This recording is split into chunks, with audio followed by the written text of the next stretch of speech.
মাননীয় সাংবাদিকবৃন্দ, আসসালামু আলাইকুম ওয়া রাহমাতুল্লাহি ওয়া বারাকাতুহু। বাংলাদেশের রাজনীতির এক সন্ধিক্ষণে আজকে আপনাদের সামনে হাজির হতে পেরে আমি আল্লাহর শুকরিয়া আদায় করছি। আমরা সকলে এটা জানি যে প্রায় 18 বছর পরে এক অস্বাভাবিক ফ্যাসিবাদ এবং স্বৈরাচারের যাতাবলে নির্যাতিত এই জাতি একটি অনন্য সাধারণ সংগ্রাম এবং অভ্যুত্থানের মাধ্যমে ফ্যাসিবাদকে বিতাড়িত করে পালিয়ে যেতে বাধ্য করে এক নতুন বাংলাদেশের সূচনা করেছে, যেখানে রাজনৈতিক দল এবং ছাত্র জনতার নেতৃত্বে সকল শ্রেণীর মানুষেরাই জীবন, রক্ত, শ্রম, অনেকে সর্বস্ব ত্যাগ করে একটি নতুন বাংলাদেশের সূচনা করেছিল, আপনারা জানেন। এবং জাতি এটা আশা করেছিল যে এইবার 54 বছরের বাংলাদেশের দুঃশাসনের পর একটি গুণগত রাজনৈতিক, সাংস্কৃতিক, গভর্নেন্স ব্যাপক পরিবর্তন সাধিত হবে এবং আমরা একটি সমৃদ্ধ নতুন বাংলাদেশ পাব। এবং এই পরিবর্তনের পরে Nobel laureate doctor Mohammad Yunus তাকে অনুরোধ করে একটি ইন্টারিম গভর্নমেন্টের দায়িত্ব নেওয়ার জন্য বাংলাদেশে আসার জন্য আমরা আহ্বান করেছিলাম এবং তিনি জনগণের সে আহ্বানের সাড়া দিয়ে দায়িত্ব গ্রহণ করে একটি ইন্টারিম গভর্নমেন্ট উনি গঠন করেছিলেন। আমরা সকল রাজনৈতিক দল এবং জনগণ এখন পর্যন্ত ডক্টর ইউনূসকে, তার সরকারকে সর্বতোভাবে আমরা সহযোগিতা করে আসছি। দেশ এবং জাতির প্রয়োজনে উনি যখনই যাকে ডেকেছেন, রাজনৈতিক দলগুলোকে ডেকেছেন, একসাথে ডেকেছেন, আলাদাভাবে ডেকেছেন, আমরা তার ডাকে আহ্বানে সাড়া দিয়ে এই সরকারকে সহযোগিতা করার জন্যে এখনও চেষ্টা অব্যাহত রাখছি। এমনকি ব্যতিক্রম একটি উদ্যোগ, জাতিসংঘের জেনারেল অধিবেশনে উনি যখন যেয়েছিলেন, বাংলাদেশের রাজনীতির মেন স্টেক হোল্ডারদেরকে উনি তার সফর সঙ্গী করেছিলেন। বাংলাদেশ জামাত ইসলামীর পক্ষ থেকে আপনারা জানেন আমি সেই সরকারি ডেলিগেশনের প্রতিনিধিত্ব করেছিলাম। সব কিছুই মোটামুটিভাবে স্মুথলি আগাচ্ছিল এবং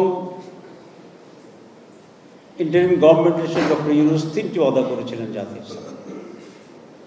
উনি বলেছিলেন যে আমি কতগুলো মৌলিক সংস্কার আনবো, দেশে রিফর্মস করব। উনি বলেছেন বিচারকে উনি দৃশ্যমান করবেন, স্বৈরাচার ফ্যাসিবাদ পালিয়ে যাওয়া সেই ঘাতক এবং হত্যাকারীদের।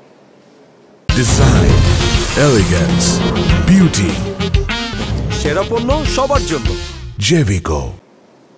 এবং উনি বলেছিলেন উনি একটি সুষ্ঠু অবাধ নির্বাচনের ব্যবস্থা করবেন নিরপেক্ষভাবে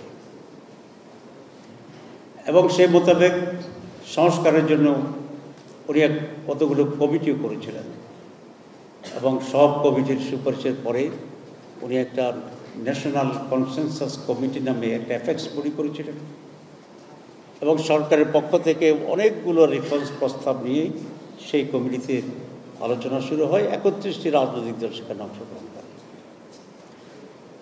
আমরা মাসের পর মাস 31 দলের নেতারা একসাথে বসে আলাপ আলোচনা করেছি এনসিসির নেতৃত্বে এবং অনেকগুলো রিফর্মসের ব্যাপারে সর্বসম্মতভাবে ঐক্যমত হচ্ছে, যেটার সংখ্যা 60-এর উপরে, এবং প্রায় 20টি মৌলিক বিষয় যেখানে কেন্দ্রীয় সরকারের ব্যাপারে কথা আছে, যেখানে প্রধানমন্ত্রী কোনো ব্যক্তি 10 বছরের বেশি থাকতে পারবেন না প্রধানমন্ত্রী পদে, সে অ্যামেন্ডমেন্টটা ছিল।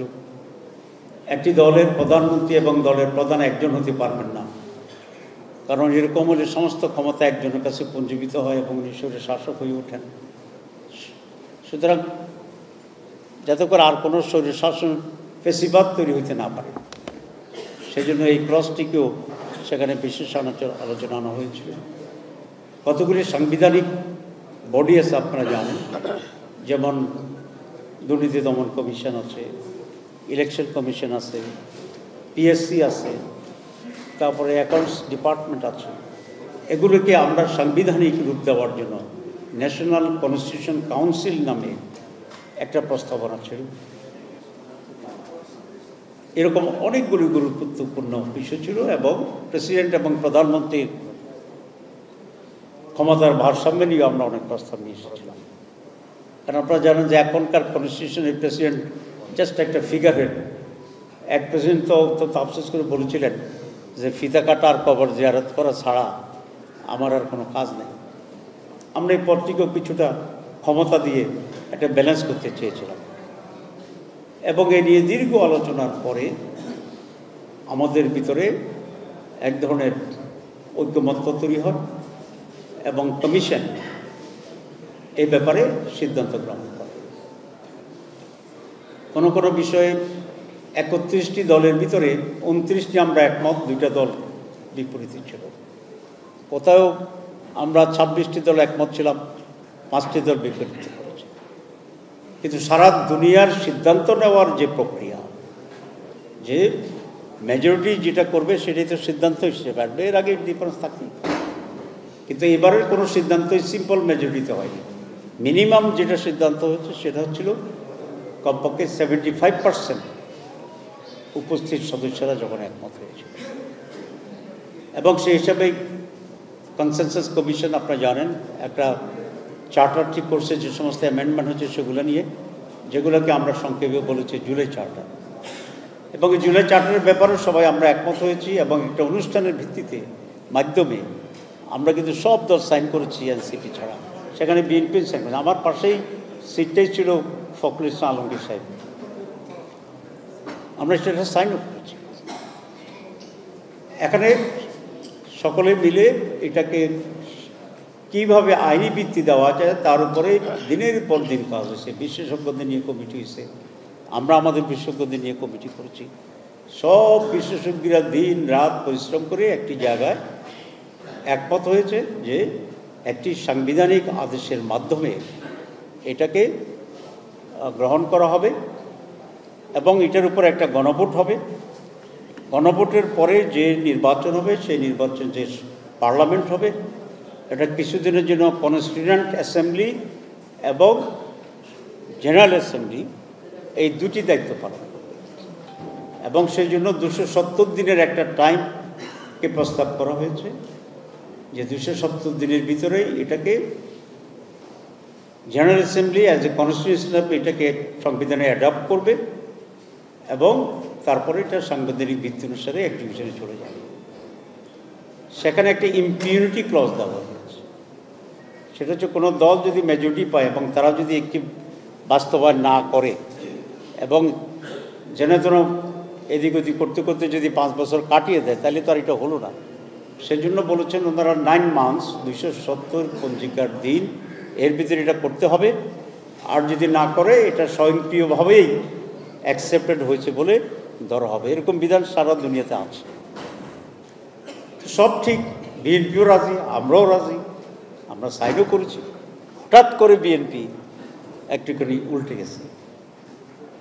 তারা এতদিন ধরে কমিটিতে থেকে সব করে বলে যে এটা আমরা এখন মানি না, এটা নাকি একটা নতুন পৃষ্ঠা যোগ করেছে। কিন্তু আমরা যেটা দেখলাম তো আমাদেরটা ঠিকই আছে, তো বিএনপির একটা জায়গায় কেন পৃষ্ঠা যোগ হয়? এগুলো সবগুলো হচ্ছে একটা ধোঁয়াশে পরিস্থিতি তৈরি করার জন্যে একটা পরিকল্পিত একটা উদ্যোগ। এখন বিএনপি যদি সংস্কার না মানে,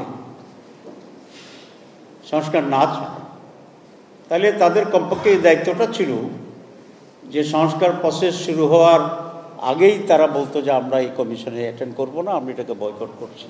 তো তখন বিএনপি ছাড়াই যদি হইতো নাহলে হতো না। কিন্তু এতগুলো সময় নিজেরা থেকে কথা বলে তাদের নেতা তো মনে হয় আমার মনে হয় 10 ঘন্টার চেয়ে কম কথা বলে নাই সব যোগ করলে।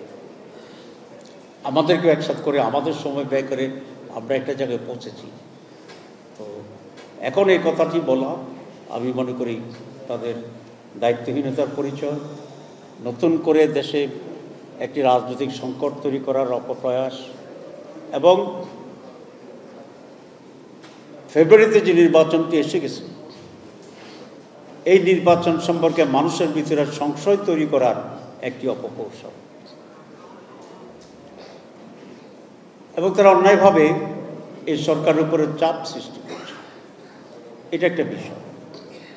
আরেকটা বিষয় হচ্ছে আপনারা দেখেছেন আরপিওতে ইলেকশন কমিশন এবং এই সরকার দুই জায়গাতেই একটা ক্লজ অ্যাপ্রুভড হয়েছে। সেটা হচ্ছে যে কোনো দল, ব্যক্তি দলীয় হিসাবে অথবা জোট হিসাবে যদি নির্বাচন করে তাহলে তাদের নিজস্ব দলীয় মার্কায় নির্বাচন করতে হবে। এটাকে আমরা অভিনন্দন জানিয়েছি এবং বহু দল অভিনন্দন জানিয়েছে। কারণ একটি দল যখন কেউ করে তার নিজস্ব একটা আইডিওলজি থাকে, তার নিজস্ব একটা অস্তিত্ব থাকে, যেটাকে আমরা আইডেন্টিটি বলি। তার জন্য একটা আলাদা মার্কার ঠিক করা হয় যাতে মানুষ এটা বুঝতে পারে। তো সুতরাং প্রত্যেকটি দলের নিজস্ব আইডেন্টিটিতে তিনি ইলেকশন করবেন, এটাই তো স্বাভাবিক। হ্যাঁ, কেউ যদি জোট করে অবশ্যই জোট করতে পারবে। জোটের লোকেরা যদি তাকে ভোট দিতে চায় তারা ভোট দিবে, তার জন্য তার মার্কা ব্যবহার করতে হবে, এটা তো কোনো জোট। সুতরাং এটা বিবেচনা করেই নির্বাচন কমিশনের সিদ্ধান্ত নিয়েছিল এবং নির্বাচন কমিশনের সিদ্ধান্তের পরে এটা মন্ত্রী পরিষদ, যেটাকে আমরা উপদেষ্টা পরিষদ বলছি, সেখানে এটা অ্যাপ্রুভড হয়ে গেছে। হঠাৎ করে বিএনপি এসে আবার বলে যে এটা আমরা মানি না। এখন তারা সরকারের উপর চাপ দিচ্ছে যে এটা পাস করছে এটাকে আবার চেঞ্জ করে দেওয়ার জন্য। তো তাহলে তারা আরপিও মানে না, তারা সংস্কার মানে না, তারা সংস্কারের প্রক্রিয়া মানে না। এরপরে আসছে সংস্কারের জন্য একটা গণভোট আয়োজনের জন্য, এটা প্রস্তাব ছিল। তো সংস্কারের যে গণভোট, এটা আমাদের প্রস্তাব ছিল। বিএনপি কিন্তু প্রথমেই বলেছে, আপনাদের সাংবাদিক আপনারা ফলো করেছেন, বিএনপির প্রথম বলছিল ওরা গণভোট মানে না। কিন্তু জামাত ইসলামের প্রস্তাব ছিল গণভোটের মাধ্যমে জনগণের ম্যান্ডেট নিতে হবে। জনগণ যদি বলে যে ইয়েস ইয়েস, জনগণ যদি বলে যে নো নো, জনগণই তো সবচেয়ে ক্ষমতার উৎস। আমরা এটা বলি অ্যান্ড ডেমোক্রেসিতে দিস দ্য ফাইনাল। এখন বিএনপি এসে পরে বললো যে আমরা মানি, তবে জাতীয় নির্বাচন আর গণভোট একসাথে হইতে হবে। দুটো একেবারে আলাদা। গণভোটটা হচ্ছে সংস্কারের জন্য, আর জাতীয় নির্বাচন হচ্ছে সরকার গঠনের জন্য। কিন্তু এখন আমি যেদিন বলেছিলাম তারা তালের রস আমের রস একসাথে করে দিতে চায়। এটা কেন হচ্ছে? ওরা প্রত্যেকটি জায়গায় গিয়ে একটা ঝামেলা তৈরি করার একটা সিদ্ধান্ত নিয়েছে, এবং সেটা কেন নিয়েছে আমার বুঝে আসে না। কারণ যদি নির্বাচন না হয় তাহলে এখানে বিএনপির খুব লাভ আছে বলে আমরা মনে করি না। যদি নির্বাচন না হয় তাহলে কি হবে? তাহলে যারা ষড়যন্ত্র করছে, যারা ভারতে বসে আছে, যাদের বিরুদ্ধে আমরা রক্ত দিয়ে দেশ থেকে মুক্ত করেছি, তারাই তো আরেকটা সুযোগ পাবে। তো এই সকল আচরণে মনে হয় যে বিএনপি সংস্কারবিহীন যে বাংলাদেশ, সেই বিগত সরকারের যে বাংলাদেশ, আওয়ামী লীগের যে বাংলাদেশ, মনে হয় যেন তারা আবার সেই জায়গায় ফিরে যেতে চাচ্ছে। এবং সেই কারণে আমরা বলেছি বাংলাদেশকে আওয়ামী জাহেলিয়াতের দিকে ফিরে যেতে এই দেশের মানুষ কখনোই দেবে না। বাংলাদেশ আজকের সরকার ব্যাপারে আমি কথা বলতে চাই। পত্রপত্রিকা নানা বক্তব্য আসছে, সরকার আমাদেরকে কিছুই এখনো জানায়নি। এই সরকার যদি এই অন্যায় চাপের কাছে নথি স্বীকার করে এবং সরকারের সিদ্ধান্তকে যদি সরকার সরে যায়, তাহলে এটা পরিষ্কার হবে যে এই গভর্নমেন্ট আর নিরপেক্ষ নাই। সুতরাং এই সরকার যদি নিরপেক্ষতা হারায় এবং কোনো দলের প্রতি যদি তারা আনুগত্য পোষণ করে, সেই সরকারের অধীনে সুষ্ঠু নির্বাচন হবে, এটা আশা করা যায় না। সুতরাং আমরা এই সরকারের উপরে মানুষ আস্থা রাখবে কিনা, সেই ব্যাপারেও আজকে একটা প্রশ্ন দেখা যাচ্ছে। যদি এই সরকারের উপরে আস্থা না থাকে, যদি সরকার কোনো দলকে প্রতিনিধিত্ব করে, যদি সরকার কোনো দলের কাছে মাথা নত করে তাদের দাবির পূরণের জন্য সরকারি ইনস্ট্রুমেন্ট হিসাবে কাজ করে, তাহলে এই সরকারের প্রতি আমাদের আস্থা রাখার আর কোনো সুযোগ থাকবে না। এই জন্য আমরা অত্যন্ত পরিষ্কারভাবে এদেশের জনগণের পক্ষ থেকে জামাত ইসলাম বলতে চাই যে দুটি সিদ্ধান্ত সরকার নিয়েছে আরপিওর ব্যাপারে, সেখানে যেন সরকার দৃঢ় থাকে, কোনো দলের কাছে মাথা নত না করে। যে কমিশন দীর্ঘ পরিশ্রমের পরে রেফারেন্ডাম করে যে রিফর্ম সাবমিশন করেছে আছে জুলাই সনদকে হুবহু আইনি ভিত্তি দিয়ে গণভোটের যে প্রস্তাব, সেটাকে আলাদাভাবে জাতীয় নির্বাচনের আগে করার জন্য আমি ব্যবস্থা গ্রহণ করার জন্য অনতিবিলম্বে উদ্যোগ নেওয়ার জন্য সরকারের কাছে দাবি জানাচ্ছি। আমরা খুবই একটি বিষয়ে আশঙ্কা করছি যে ঐকমত্য কমিশন 28 তারিখে রিফর্মস চার্টার সেটা সাবমিট করেছে। এখানে একটা আদেশ দেওয়ার কথা সাংবিধানিকভাবে। আমরা আশা করেছিলাম 24 ঘন্টার ভিতরেই সরকার এই আদেশ দেবে, যেহেতু সময় কম, গণভোট, দুটো ইলেকশন করতে হবে আমাদেরকে এই অল্প সময়। কিন্তু সরকার এটা নিয়ে ডিলে করছে এবং সময় ক্ষেপণ করছে। এই সময় ক্ষেপণটা জাতীয় নির্বাচন এবং গণভোট করার জন্য সময় নাই এরকম কথা বলার জাস্টিফিকেশনের জন্য ডিলে করে এই অপকৌশল গ্রহণ করে, তাহলে জনগণ এই অপকৌশলের বিরুদ্ধে রাস্তায় দাঁড়িয়ে আন্দোলনের মাধ্যমে এটাকে নস্যাৎ করে দেওয়ার জন্যে প্রস্তুতি গ্রহণ করছে এবং সেই ব্যবস্থা গ্রহণ করবে। আমরা বাংলাদেশ জামাত ইসলামীর পক্ষ থেকে পরিষ্কার করে বলতে চাই, আমরা সরকারকে একটি রিপোর্টকে দিতে চাই, এটা যেন বিএনপি সরকারে রূপান্তরিত না হয়। 2, আমরা সংস্কারের বাস্তবায়ন চাই। 3, আমরা জাতীয় নির্বাচনের আগে গণভোট চাই। 4, আমরা ফেব্রুয়ারির ভিতরে একটি অবাধ ও সুষ্ঠু নিরপেক্ষ জাতীয় নির্বাচন চাই। এবং এর ব্যর্থ হলে দেশের যে একটি অনিশ্চিত পরিস্থিতি তৈরি হবে, এটার জন্য প্রধানত এই সরকার এবং দ্বিতীয়ত যে দল এই হঠাৎ করে উত্তাপ তৈরি করে একটি অনিশ্চিত পরিস্থিতি তৈরি করেছে, জনগণের কাছে তারা দায়ী হবে এবং এই দায়িত্ব তাদেরকে গ্রহণ করতে হবে। আমি অত্যন্ত সুনির্বিন্দভাবে বিএনপি এবং সরকারের প্রতি, অন্য সকল স্টেক হোল্ডারের প্রতি আবেদন জানাবো, এই জাতি আর কোনো বিশৃঙ্খলা দেখতে চায় না এবং বহন করার ক্ষমতা রাখে না। আমি মনে করি সকলের বিবেকের সঠিক ব্যবহারে সকলে সিনসিয়ার হবেন এবং আসুন আমরা সকলে আলাপ আলোচনার মাধ্যমে একটি সুষ্ঠু সমাধানের পথে এবং ফেব্রুয়ারি নির্বাচন যাতে আমরা সকলে মিলে করতে পারি সেই ব্যবস্থা গ্রহণ করি। আমি বিএনপির প্রতি আহ্বান জানাচ্ছি এবং এই সরকারের প্রতি এবং জনগণের প্রতিও আমাদের এই সঠিক এবং বাস্তব যে দাবি, সে দাবি পূরণের সহায়তা করার জন্য উদাত্ত আহ্বান জানাচ্ছি। আপনাদের সবাইকে ধন্যবাদ। জি জি প্রশ্ন